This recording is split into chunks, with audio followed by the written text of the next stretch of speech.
जय हिंद दोस्तों, आप सभी का स्वागत है हमारे YouTube चैनल जेएस क्लासेस पर। आज हम आपको वर्डवाला में कुछ बताएंगे। कल हमने आपको अल्प प्राण के बारे में समझाया था, लेकिन कुछ हमारे पॉइंट रह गए थे जो हम बता नहीं पाए थे। आज हम इसको पूरे विस्तार से समझाएंगे। देखते हैं कि अल्प प्राण क्या होते हैं। देखिए यहाँ पे लिखा है अल्प प्राण क्या होते हैं। इसमें क्या होता है, इसमें होता है अल्प प्राण क्या होते हैं जिसमें हमें कम से कम वायु या फिर कम से कम समय लगे। जिन वर्णों को बोलने में या फिर जिन व्यंजनों को बोलने में हमें कम से कम वायु या फिर कम से कम समय की जरूरत पड़ती है, वे हमारे अल्प प्राण के अंतर्गत आते हैं। इसकी हमने आप लोगों को एक बताई थी ट्रिक। आपको देखना है 1, 3, 5। अब ये क्या है, तो देखो वो वर्ड का एक अक्षर जो 1, 3, 5 पर आता है, वो सभी हमारे अल्प प्राण के अंतर्गत आएंगे। कौन कौन सा है यहाँ पे लिख लो। 1, 3, 5 जो इनकी सीध में है, हमने इसलिए ऐसा लिखा है, जो इसकी सीध में है ये सभी हमारे अल्प प्राण के अंतर्गत आएंगे। कौन कौन सा देखते हैं। एक हमारा का, एक चा, एक ता, एक हमारा ता और एक हमारा पाएगा। इसमें एक हमारा गा आ जाएगा, एक हमारा जा आ जाएगा, एक हमारा डा आ जाएगा, एक हमारा डा आ जाएगा और एक हमारा बा आ जाएगा। एक हमारा या आ जाएगा, एक हमारा वहाँ आ जाएगा, एक हमारा अड़ा आ जाएगा, एक हमारा ना आ जाएगा, एक हमारा मा आ जाएगा। और हमने आपको बताया था, हमने आपसे कहा था 2 हमारे वर्ड होते हैं जिन्हें हमने आपको बताया था, वो कहलाते हैं ताड़न जात चिन्ह। वो कौन कौन से होते हैं देखिए, तो हमने बताया था ताड़न जात। तो ताड़न जात कौन कौन से होते हैं एक बार फिर से आप देखिए। ताड़न जात को ही हम बोलते हैं उच्छुप्त व्यंजन। ये हमने आप लोगों को 2 बताए थे। एक हमारा होता है ये वाला था और एक हमारा होता है ये वाला था। ये हमारे दोनों आते हैं ताड़न जात के अंतर्गत। अब देखते हैं जो हमारा अल्प प्राण में जो ये वाला हमारा एक उच्छिष्ट व्यंजन है, ये यहाँ पे रखा, ये हमारा अल्प प्राण के अंतर्गत आ जाएगा। तो आई होप आपको समझ में आ रहा होगा। देखते हैं फिर से। जो हमारा अल्प प्राण होता है उसमें हमें कम से कम वायु की आवश्यकता पड़ती है। आपकी ट्रिक ये हो जाएगी 1, 3, 5। तो एक हमारा का, चा, ता, ता, पा आ जाएगा और फिर ये तीसरी लाइन आ जाएगी, फिर ये 5वीं लाइन आ जाएगी। ये सब हमारे अल्प प्राण के अंतर्गत आते हैं। अब देखते हैं और इसमें क्या क्या होता है। तो देखिए, एक हमारा होता है अंतस्थ व्यंजन। हमने आपको पिछली क्लास में बताया था कि अंतस्थ व्यंजन कौन कौन से होते हैं। देखते हैं इसमें हमारा क्या क्या आता है। या, र, ला, वा। ये हमारे जो चारों होते हैं अंतस्थ व्यंजन, जो हमारे होते हैं चारों अंतस्थ। तो हमारे जो 4 होते हैं अंतस्थ व्यंजन, हमने आपको बताए थे कि अंतस्थ व्यंजन वे व्यंजन होते हैं जो हमारी अंतरात्मा से निकलते हैं। या, रा, ला, वा, या, रा, ला, वा। फिर देखते हैं सभी स्वर। इसके अंतर्गत हमारे सभी स्वर आ जाएंगे। हमने आपको बताया था जो हमारे स्वरों की संख्या थी वो 11 होती थी, ठीक है। तो इसमें जो हमारा ऋषि वाला री होता है वो इसमें नहीं आएगा। बाकी सब जितने हमारे 10 हैं स्वर, आप देख लीजिएगा, जो हमारे 10 स्वर हैं वो हमारे अल्प प्राण के अंतर्गत आते हैं। अब यहाँ पे लिखा है उच्छुप्त व्यंजन। हमने आपको बताया कि हमारे उच्छुप्त व्यंजन 2 होते हैं, तो हमने यहाँ पे लिख दिया है एक उच्छुप्त व्यंजन। वहीं पर ये हमने यहाँ पे लिखा है एक उच्छुप्त व्यंजन। आई होप आपको अल्प प्राण अच्छा लगे होगा। अब देखते हैं महाप्राण क्या होता है। देखिए महाप्राण क्या होता है, इसमें बता देंगे हम। यहाँ पे थोड़ा इसे रफ करना पड़ेगा बस, खाली देखते हैं।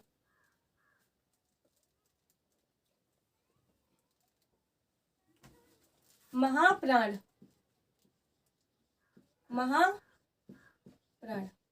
अब यह महाप्राण की क्या कहानी है। तो देखिए ये लिखा है महाप्राण। इसमें क्या होता है, जो हमारा अल्प प्राण था उसमें हमें कम से कम वायु की आवश्यकता पड़ती थी अब हमारा है महाप्राण, जिसमें हमें अधिक से अधिक वायु की आवश्यकता पड़ेगी। इसकी ट्रिक क्या है? इसकी ट्रिक हमारी हो जाएगी 2 और 4। अब 2 4 क्या है? जैसे कि हमने यहाँ पे लिखा है कि 2 3 5, ये जो है लाइन से, ये सब अल्पप्राण के अंतर्गत आएंगे। ठीक है, अब देखते हैं 2 4। 2 4 कौन कौन से होंगे? देखो, ये पहला है, ये दूसरा, ये तीसरा, ये चौथा। यहाँ पे लिखा है 2 4। क्या लिखा है? 2 4। तो जो हमारे जिसपे अब हम गोला खींच रहे हैं, जिसपे अब हम वृत्त बना रहे हैं, ये हमारे महाप्राण के अंतर्गत आएंगे। एक खा, छा, था, डा, था, फा, घा हो जाएगा, झा हो जाएगा, ड़ा हो जाएगा, था हो जाएगा और माँ हो जाएगा, माँ हो जाएगा। तो महाप्राण आपको समझ में आया होगा। हमने आपको बताया है कि आप लोग ऐसे देखिए, आप लोग लिख लीजिए और फिर जो हमारा दूसरा और चौथा है उस पर गोला कर लीजिए, आपको समझने में कोई दिक्कत नहीं होगी। अब देखते हैं अब इसके अंदर का आखिर आटा का क्या क्या है। तो हम अभी रफ नहीं करेंगे, देखते हैं। इसमें जो आते हैं ऊष्म व्यंजन, हमने आपको बताया था कि ऊष्म व्यंजन आखिर कौन कौन से होते हैं। तो हमने आपको बताए थे ऊष्म व्यंजन। ऊष्म व्यंजन कौन कौन से होते हैं? जिसमें हमारी ऊष्मा बाहर निकलती है। ये हमारे सा होते हैं, तीनों सा। कौन कौन से? एक हमारा गोलिया सा आ जाएगा, एक हमारा पिटरी सा आ जाएगा और एक हमारा सपेरा वाला सा आ जाएगा। जो हमारे ये 3 होते हैं, ये हमारे महाप्राण के अंतर्गत आते हैं। और एक इसमें आता है उच्छुप्त व्यंजन। हमने आपको बताया एक आपका उच्छुप्त व्यंजन अल्पप्राण में आता है और एक आपका उच्छुप्त व्यंजन महाप्राण में आता है। उसमें आता था ये वाला और इसमें आएगा हमारा ये वाला। कौन सा? ये वाला। इसमें हमारा आएगा ये वाला उच्छुप्त व्यंजन। अब आपको समझ में आया होगा महाप्राण क्या होते हैं, जिसमें हमें अधिक से अधिक वायु की आवश्यकता पड़ती है, जो 2 3 के अंतर्गत आते हैं। और हमारे 3 ऊष्म व्यंजन है, वो भी हमारे इसके अंतर्गत आते हैं। और एक हमारा आता है उच्छुप्त व्यंजन, जो कि हमारे महाप्राण के अंतर्गत आता है। अब और देखते हैं, कई बार हमसे क्वेश्चन एग्जाम में क्या पूछ लेता है कि निम्न में से पंचमा अक्षर कौन सा है? क्या? कि निम्न में से पंचमा अक्षर कौन सा है? तो कई बार हमें पता नहीं होता कि पंचमा अक्षर होता कौन सा है। आज हम आपको बताते हैं और आप लोग सीख जाओगे। देखते हैं, देखो 1 2 3 4 5, ये 1 ये 4 6 जा झा वहाँ, जो हमारे ये लिखे हैं चारों, ये हमारे कितने हैं? 4 नहीं 5। ये हमारे 5 हैं, इन्हें बोलते हैं पंचमाक्षर। पंचमाक्षर, इन्हें हम बोलते हैं पंचमाक्षर। आपको कई बार एग्जाम में देता है, आपको कहेगा कि एक हमारा जा डाल देगा, एक हमारा ठा डाल देगा, एक हमारा डा डाल देगा और एक हमारा या डाल देगा। और आपसे पूछ लेगा कि निम्न में से पंचमाक्षर कौन सा है। अगर आप यहाँ से सीख के जाओगे तो आसानी से यहाँ पे टिक कर दोगे और आपको 2 नंबर की प्राप्ति हो जाएगी। अब हमने ये सब पढ़ लिया। अब एक और होता है, एक हमारा होता है घोष और एक हमारा होता है अघोष। अब ये घोष अघोष की क्या बात है, देखते हैं भाई। घोष अघोष क्या होते हैं? यहाँ पे हेडिंग डालते हैं घोष, डालते हैं घोष। घोष शब्द क्या होते हैं? अब देखिए घोष शब्द क्या होते हैं। जैसे हमने आप लोगों को बताया कि आप लोगों को ट्रिक बताई, तो इसकी भी एक हमारी ट्रिक होती है। कौन सी होती है? इसमें हम देखेंगे तीसरा अक्षर, चौथा अक्षर और 5वां अक्षर। आप लोग उसे 345 नंबर से भी जान सकते हैं। अब कौन कौन से होगा? 3, 1 2 3, एक हमारा 3 हो जाएगा, ये 4 हो जाएगा और एक हमारा 5 हो जाएगा, 5 हो जाएगा। तो जो हमारे इधर के होंगे, ये जो हमारे इधर के होंगे इतने, ये हमारे घोष वर्ड में आएंगे। ठीक है, अब हमने जान लिया कि इतना आता है। और अच्छा क्या आता है तो देखते हैं। जितने भी हमारे स्वर होते हैं, क्या जितने भी हमारे स्वर होते हैं वो हमारे घोष शब्द के अंतर्गत आते हैं। और हमने क्या बताया था, और देखिए, और उसमें क्या होता है, जो आपका अंतस्थ व्यंजन होता है, या र ल व हा, इसमें जो हमारा हा है वो भी शामिल हो जाएगा। कौन कौन से? एक हमारा या, रा, ला, वा और हा। 1 2 3 4 5, ये हमारे जो पांचों होंगे वो हमारे घोष वर्ड के अंतर्गत आ जाएंगे। तो आई होप आपको समझ में आया होगा। आप लोग कुछ मत करिए, बस खाली जो हम आपको यहाँ पर ये पॉइंट बता रहे हैं, जो आपको हम यहाँ पे संख्या बता रहे हैं, आप लोग सिर्फ इनको अच्छे से याद कर लीजिए। पेपर में यहीं से क्वेश्चन आता है। अब देखते हैं, ये हमारा हो गया घोष वर्ड, आपको समझा दिया। आई होप आप लोगों को समझ में आया होगा। अब देखते हैं अघोष क्या होता है। इसे रफ करते हैं, अघोष। अब यहाँ पे हेडिंग डालेंगे, अघोष क्या होते हैं, क्या होता है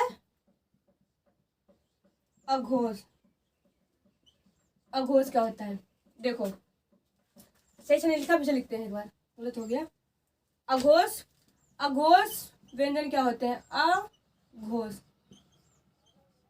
ये जो हम आपको अल्पप्राण, महाप्राण, घोष, अघोष समझा रहे हैं, ये पेपर में पूछे ही जाते हैं। आपसे पूछ लगा कि निम्न में से अघोष वर्ड कौन सा है, तो हमें पहचानने में, आप देखो ये इसकी ट्रिक क्या होती है। यहाँ पे आप लिखेंगे 1 2, क्या लिखेंगे 1 2 लिखेंगे।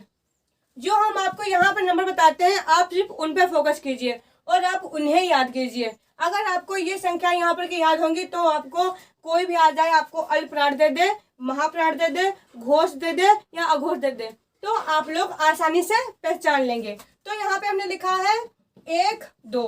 अब देखते हैं एक कहाँ पे, ये वाली लाइन हमारी 1 की है, ये लाइन हमारी 2 की है।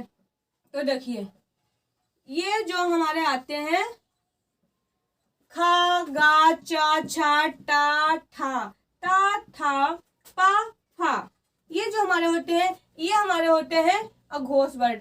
क्या होते हैं, ये हमारे होते हैं अघोष वर्ड। अब इसमें तो हमने जान लिया कि, इधर देखिए, इसमें तो हमने जान लिया तो इसमें स्वर होते हैं और इसमें अंतस्थ व्यंजन आते हैं, ठीक है। अब इधर देखते हैं इसमें क्या होता है। तो इसमें जो हमारे होते हैं ऊष्म व्यंजन, हमने आपको बताया था इसमें हमारे ऊष्म व्यंजन आते हैं। कौन कौन से होते हैं आप लोग बताइए। हमने आपको बताया है कि ऊष्म व्यंजन कौन कौन से होते हैं। देखिए, तो एक हमारा गोलिया सा आ जाएगा, एक हमारा पिटरी सा आ जाएगा और एक हमारा सपेरा वाला सा आ जाएगा।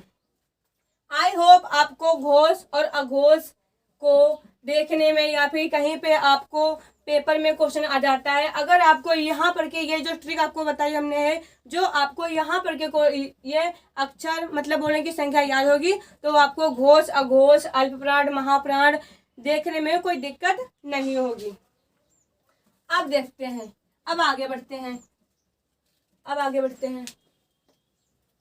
बहुत बड़ी ये देखो लिखते अच्छे। अब देखते हैं भाषा के प्रकार। भाषा के कितने प्रकार होते हैं। कई बार क्वेश्चन पूछता है कि भाषा कितने प्रकार की। अब हम देखते हैं भाषा के प्रकार। यहाँ पे हेडिंग डालेंगे भाषा के प्रकार। कई बार हमसे एग्जाम में पूछता है कि भाषा के कितने प्रकार होते हैं, भाषा के कितने प्रकार होते हैं। तो हम आपको बताएंगे भाषा के प्रकार होते हैं 3। कितने होते हैं भाषा के प्रकार, हमारे 3 होते हैं। अब 3 कौन कौन से होते हैं देखते हैं। एक हमारा होता है लिखित भाषा, लिखित भाषा। एक हमारा होता है मौखिक भाषा, मौखिक भाषा। और तीसरा हमारा होता है सांकेतिक भाषा। क्या कि सांकेतिक भाषा। आप लोग समझते होंगे कि सांकेतिक भाषा क्या होती है, कई लोगों ने बात भी की होगी सांकेतिक भाषा के इशारे से, जिसे हम बोलते हैं इशारे वाली भाषा। अब देखते हैं कौन कौन से होते हैं। हमने यहाँ पे लिखा है लिखित भाषा। ये क्या होती है, जो आप क्या करते हैं, आप अपने में से कि स्कूल में जाते हैं, ठीक है, तो वहाँ पे सर आपको लिखाते हैं, बोलते हैं यहाँ पे लिखो, ये लिखो और पढ़ो। जो हम लिखकर और पढ़कर, क्या लिखकर और पढ़कर, जो हम लिखकर और पढ़कर बोलते हैं वो हमारी लिखित भाषा के अंतर्गत आता है। एक हमारा होता है मौखिक भाषा। ये क्या होती है, मौखिक। अब मौखिक क्या होती है, मौखिक बोले तो बोलना, जो बात हम बोलते हैं बोलते हैं और सुनते हैं। तो यहाँ पे क्या आ जाएगा, यहाँ पे आ जाएगा बोलकर और सुनकर। क्या आ जाएगा, बोलकर और प्लस सुनकर। कोई हमसे कोई बात कहता है, हम उसकी उस बात को सुनकर उसका जवाब देते हैं, तो वो हमारा लिखित मौखिक भाषा के अंतर्गत आता है। लेकिन कई बार क्या होता है, कोई बुलाता है, हमें जिस तरीका से बुलाता है हम उसको उसी तरीका में बोलते हैं। ऐसा नहीं है कोई हमसे इंग्लिश में बातें कर रहा है और हम वहाँ पे अपनी हिंदी बोले जा रहे हैं। अगर वो इंग्लिश में बोल रहा है तो हमारा भी फर्ज बनता है थोड़ा बहुत इंग्लिश बोलने का। ऐसा नहीं होता, कई बार क्या होता है बच्चे क्या करते हैं, जैसे कि आगे आ गया, आगे आपके आ गया इंग्लिश मीडियम वाला बच्चा आ गया, तो वो आपसे इंग्लिश में बातें कर रहा है, तो हम लोगों को वहाँ पे मतलब थोड़ा झिझक लगता है कि क्या यार मैं इंग्लिश नहीं बोल पाता हूँ, अब मैं इसके सामने क्यों क्या बोलूँ। तो आप वहाँ पर कुछ मत करिए, आप उससे बोलिए कि प्लीज़ हमें इंग्लिश समझ में नहीं आती है, आप हमें हिंदी में बोलिए, तब हम आपका उत्तर देंगे। अब इसमें कोई कोई कोई बेकार बात नहीं है, क्योंकि उसे हिंदी नहीं आती है और आपको इंग्लिश नहीं आती है। आप किसी से कमज़ोर नहीं है, आप एक बेहतर इंसान है। तो कि अगर आपको कोई भाषा नहीं आती है तो आप झिझके मत, उससे सही से पूछें। अब देखते हैं कि सांकेतिक भाषा क्या होती है। यहाँ पे लिखते हैं संकेत। क्या होता है, कई बार क्या होता है, कई बार हम कहीं बाहर जाते हैं, जैसे कि कहीं गोला जाते हैं, और तो हमें एक बोर्ड होता है, यहाँ पे एक बोर्ड होता है, ठीक है, ये बोर्ड होता है यहाँ पे ऐसे। तो देखते हैं हम कहीं पर भी जाते हैं, कहीं भी कोई तीर्थ यात्रा करने जाते हैं, तो यहाँ पे लिखा होता है, यहाँ पे कुछ भी लिख देते हैं, यहाँ पे लिख देते हैं आगे स्कूल है कृपया धीरे चलें, या फिर आगे मोड़ है कृपया धीरे चलें। ये क्या है, ये तो नहीं है कि ये जो बोर्ड है वो हमसे बोल रहा है, मुंह से बोल रहा है, यहाँ पे लिखा है, हमें उसको पढ़ना है, उसके इशारे को समझना है और तब अपनी यात्रा को पूर्ण करनी है। ये हमारा होता है सांकेतिक भाषा। कई बार क्या होता है, आपको समझ में आया होगा कि सांकेतिक भाषा क्या होता है, जो आपको इशारे से या फिर संकेत से कोई बात बताई जाती है, उसे हम बोलते हैं सांकेतिक भाषा। अब देखते हैं, अगर आपके पेपर में क्वेश्चन आ जाए कि निम्न में से कठिन भाषा कौन सी होती है, क्या निम्न में से कठिन भाषा कौन सी होती है, तो आप लोग क्या टिक करोगे। देखिए, लिखित भाषा, मौखिक भाषा या सांकेतिक भाषा। हम यहाँ पे टिक करेंगे सांकेतिक भाषा। अब सांकेतिक भाषा भाई क्यों होगी, देखते हैं। सांकेतिक भाषा इसलिए होगी क्योंकि कई बार क्या होता है, जो अगला इंसान होता है हमसे कोई बात इशारा में करता है, तो कई बार हम उसकी बात का गलत मतलब निकाल लेते हैं, हम नहीं समझ पाते हैं कि वो हमसे क्या बोलना चाहता है। इसीलिए सांकेतिक भाषा को कठिन भाषा बोला गया है, ठीक है, सांकेतिक भाषा को कठिन भाषा बोला गया है।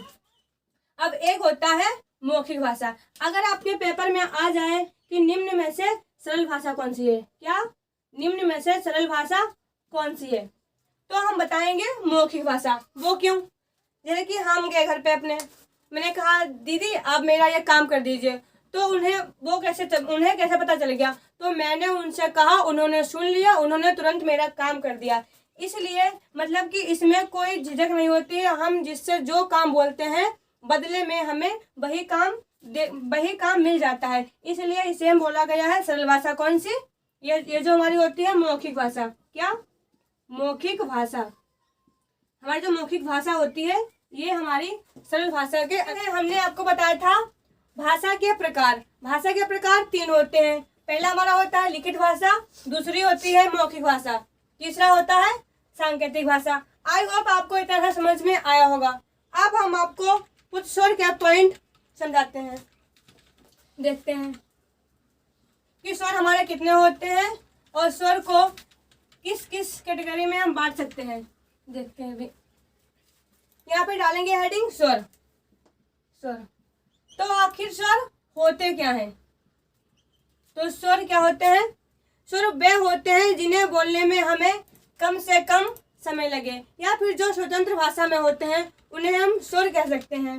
स्वर कौन कौन से होते हैं, एक हमारा आ होता है, एक हमारा बड़ा आ होता है, एक हमारा ई होता है, एक हमारा बड़ी ई होता है, एक हमारा छोटो ऊ होता है, एक हमारा बड़ो ऊ होता है, एक हमारा होता है रिल, एक ए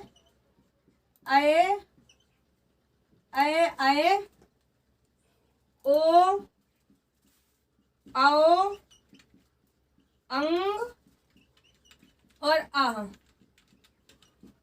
अब इन्हें काउंट करते हैं, देखते हैं कितने होते हैं। 1 2 3 4 5 6 7 8 9 10 11 12 13। कितने हुए स्वर हमारे? हुए 13। हम आपको बताना चाहते हैं कि जो हमारे स्वरों की संख्या होती है वो 13 ना होकर के 11 होती है। अब 13 क्यों नहीं होती है, 11 क्यों होती है? देखिए, ये जो आपका अंग और आपका ये आ होता है, ये हमारे कहलाते हैं अयोग्य वाह। क्या कहलाते हैं? ये हमारे कहलाते हैं अयोग्य वाह। ये हमारे सुर में काउंट नहीं किए जाते हैं। ये दो हमारे अयोग्य वाह होते हैं, इसलिए हमारे जो सुर होते हैं वो मूल रूप से 11 होते हैं। अब देखते हैं मूल स्वर कितने होते हैं। हेडिंग डालेंगे मूल स्वर। मूल स्वर कितने होते हैं? तो जो हमारे मूल स्वर होते हैं वो 4 होते हैं। कौन कौन से होते हैं देखते हैं।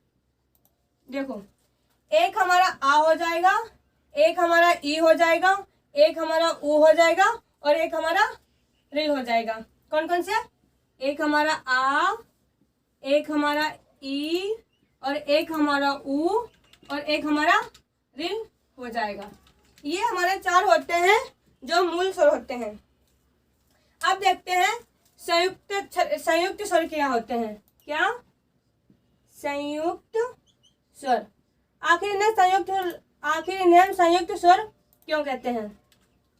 संयुक्त स्वर वह होते हैं जो हम यहाँ पे देखो लिखा है संयुक्त, ऐसा लगता है कि यहाँ पे कहीं ना कहीं 2 वर्ड मिले हैं, मतलब कि 2 स्वरों से मिलकर एक स्वर हमें प्राप्त होता है। देखते हैं वो कितने होते हैं। वो हमारे होते हैं 4। कौन कौन से होते हैं? एक हमारा ए होता है, एक हमारा आय होता है, एक हमारा ओ होता है और एक हमारा आओ होता है। ये हमारे 4 होते हैं। अब देखते हैं ए की प्राप्ति कैसे होती है, आई की प्राप्ति कैसे होती है, ओ की प्राप्ति कैसे होती है और आओ की प्राप्ति कैसे होती है। देखते हैं।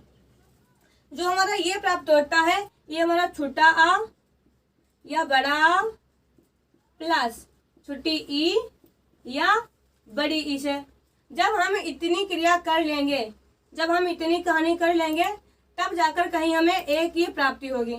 अब देखते हैं ए कैसे बनता है। देखते हैं।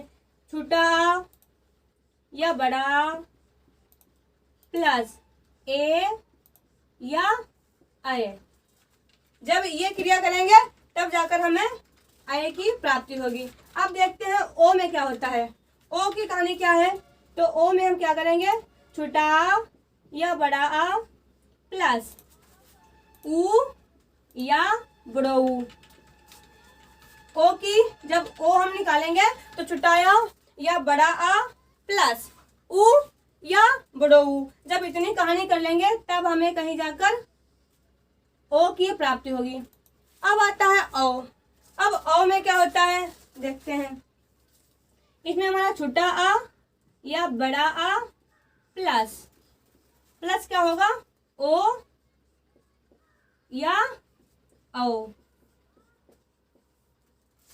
आई होप आपको ये समझ में आया होगा, क्योंकि ये हमारे परीक्षा से वेरी इंपॉर्टेंट है। कई बार हमें खाली ये दे देगा और पूछेगा ये हमारे किन 2 स्वरों से मिलकर बना है। तो आप यहाँ पे देख लीजिए और आपको पेपर में कोई दिक्कत नहीं होगी। अब देखते हैं आगे बढ़ते हैं।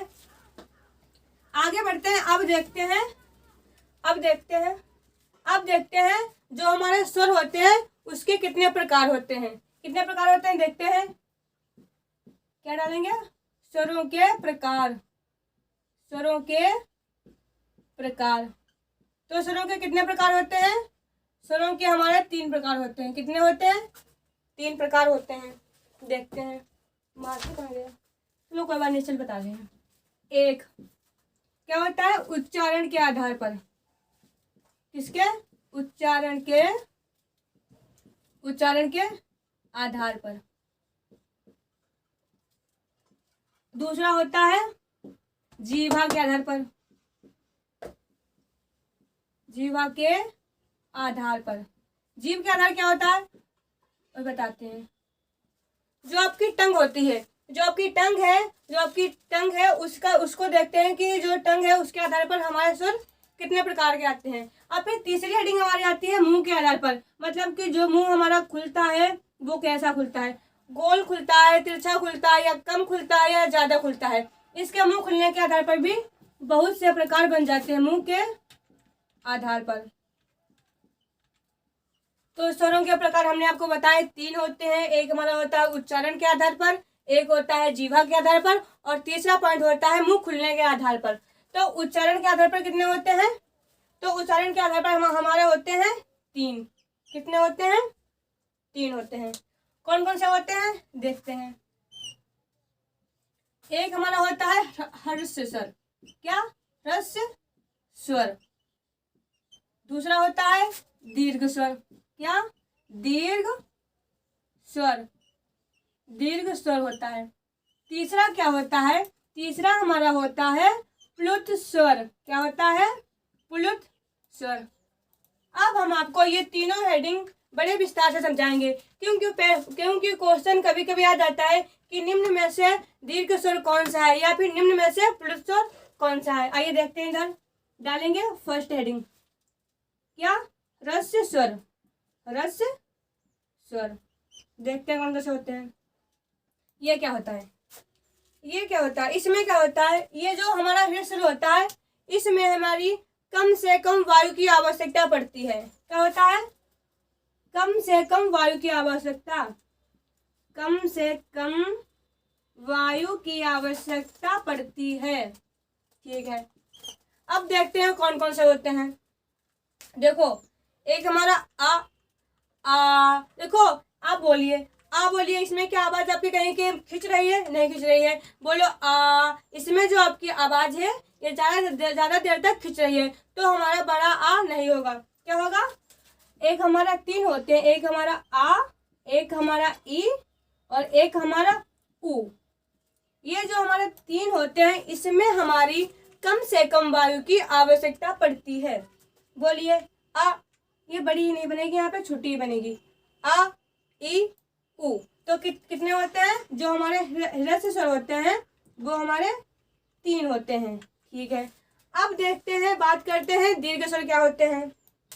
अब दीर्घ स्वर की क्या कहानी है इसे देखते हैं। यहाँ पे डालते हैं दीर्घ स्वर। तो दीर्घ स्वर क्या होते हैं देखते हैं। जो हमने पढ़ा था ह्रस्व स्वर, इसमें हमें क्या था, इसमें हमें कम से कम वायु की आवश्यकता पड़ती थी। अब यहाँ पे लिखा है दीर्घ, मतलब कि दीर्घ का मतलब ही होता है अत्यधिक, मतलब ज्यादा से ज्यादा। जिस स्वर में हमें ज्यादा से ज्यादा वायु की आवश्यकता पड़ती है वहां पर हमारा दीर्घ स्वर होता है। क्या लिखेंगे यहाँ पे, ज्यादा से ज्यादा, ज्यादा से ज्यादा वायु की आवश्यकता, वायु की आवश्यकता, आवश्यकता। क्या होता है, दीर्घ स्वर में हमें ज्यादा से ज्यादा वायु की आवश्यकता पड़ती है, उसे हम दीर्घ स्वर बोलते हैं। अब देखिए क्या होता है, आ में क्या हमारी आवाज खिंच रही है, नहीं खिंच रही है, तो आ हमारा नहीं होगा। अब बोले आ, इसमें क्या है, जो आपकी आवाज है, जो आपका स्वर है, उसमें जो आपकी वायु है वो आधी देर तक रुकी रहती है, तो हमारा एक बड़ा आ हो जाएगा।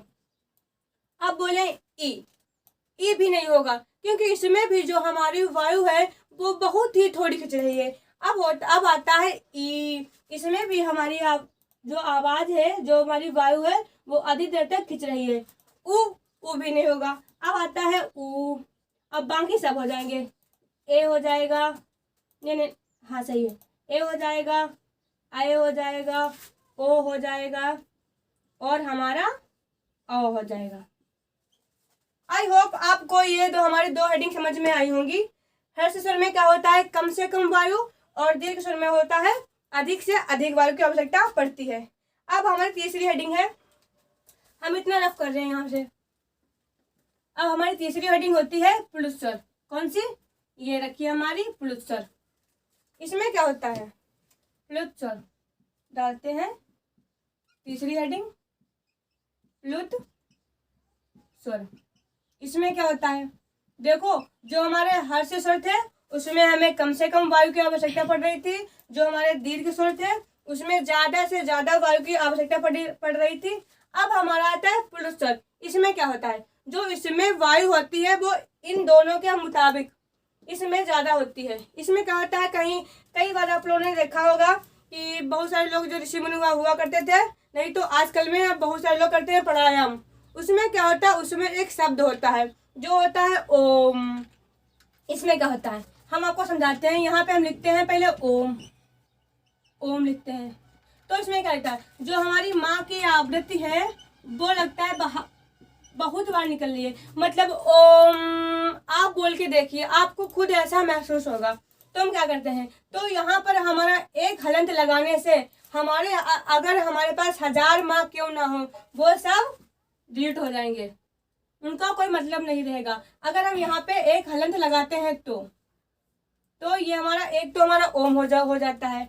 एक आता है राम। अब राम बोलिए। राम में हमें भी लग रहा है कि कहीं ना कहीं जो माँ की आवृत्ति है वो अधिक बार आ रही है। क्या हो रहा है, अधिक बार आ रही है। राम में एक माँ में हमें हलंत लगाने से जो हमारे कितने भी माँ क्यों ना हो वो सब डिलीट हो जाएंगे, उनका वहां पर कोई मतलब नहीं रहेगा। तो एक हमारा राम हो जाएगा।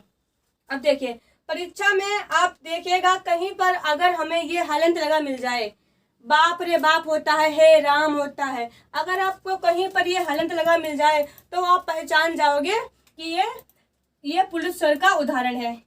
ठीक है, तो आपको ये क्लास अच्छी लगी होगी।